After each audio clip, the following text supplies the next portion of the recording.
Najaf, Iraq. August 5th, 2004, 4 p.m. First Sergeant Justin LaHue and the 300 men of Charlie Company, 1st Battalion, 4th Marine Regiment are shooting their way onto one of the most ghastly and surreal battlefields in history. The immense 1,000-year-old Shia Muslim cemetery in Najaf, Iraq. It's an eerie place for the Marines. But for the enemy fighters the Marines are chasing, several hundred Shia gunmen commanded by most wanted insurgent leader Muqtada al-Sadr. The cemetery is home, and they've peppered it with hidden fighting positions and weapon stockpiles. The odds are against the Americans, but this is a fight that's been brewing for months, and the Marines are determined to settle it, here and now, once and for all.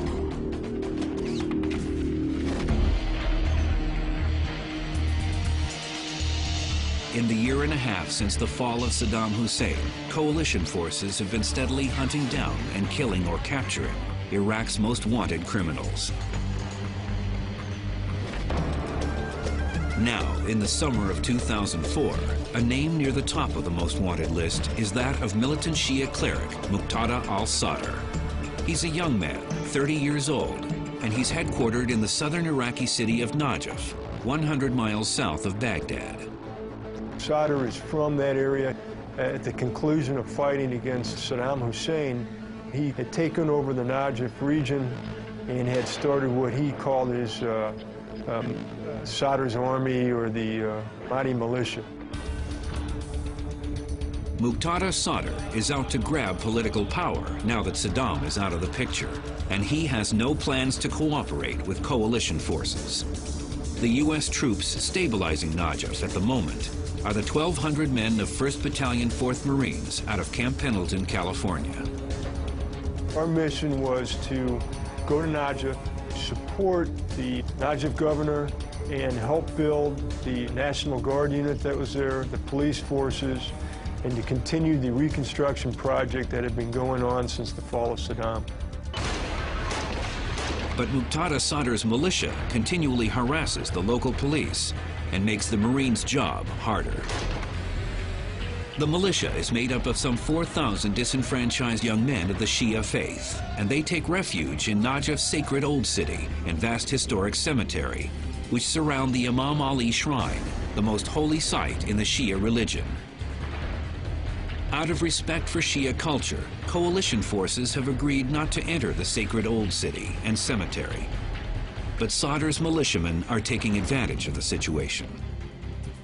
They would routinely come out of the cemetery at night and attack the Iraqi main police station, which is located right across the street from the main intersection of the cemetery. The militiamen then quickly retreat to the sanctuary of the historic graveyard. But this afternoon, after one particularly brutal and sustained attack on police headquarters, the Marines have had enough. When the militiamen retreat into the safety of the cemetery, the Marines follow them. Here's the setup. Some 300 men from Charlie Company and part of Bravo Company, armed with M16s and squad automatic weapons, are chasing some 300 of the militiamen, armed with AK-47 assault rifles and RPGs. It's a haphazard, unruly fight over an incredibly obstructed and massive battleground. It would fatigue the Marine just by looking at the cemetery, because the site of the cemetery was endless, and it completely surrounded as far as the eye could see. The Imam Ali Shrine is on a hill at one end of the burial ground, with clusters of homes and aging public buildings encircling it. People of the Shia faith come from all over the world to see the shrine, and so they have 1,000 meters of really hotels and universities set up to educate. And that's all on a hill around this shrine that looks down on this huge cemetery. Many Shia from across the globe wish to be buried here near the shrine, hence the massive cemetery, a virtual city in itself of underground catacombs and crowded above-ground tombs and mausoleums, squeezed together in no particular order. The only way you can literally move 20 feet is by going over, around, squeezing through these huge mausoleums. As Marines move in search of the enemy, they try to respect the Muslim grave sites, but making their way through the jumbled environment is difficult and leads to a bizarre incident for First Sergeant LeHue. I'm kind of hopping on top of the crypt stones, and in the middle of taking cover to none for mortar shots, I happen to jump from one crypt to the top of the other crypt and ended up falling through. I noticed a pretty pungent odor, and I looked over to my right, and there was a woman inside of there. She had been dead for probably a year or so that was inside of there. I kind of try to see the humor in everything, so I just said, "Excuse me, ma'am, sorry about the interruption." Stood up inside of there and brushed myself off and climbed up out of there. Marines have trouble spotting the insurgents because many are taking cover in the underground catacombs.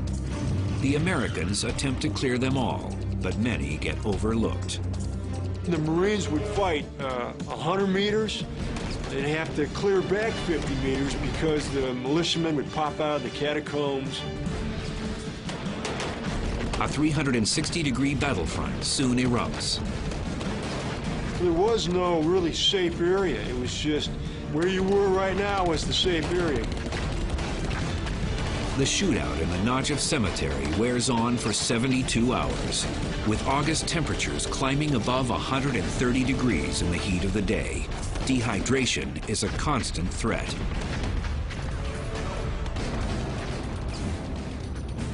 But what some consider the most deadly threat of all emerges on day 2. A skilled enemy sniper positions himself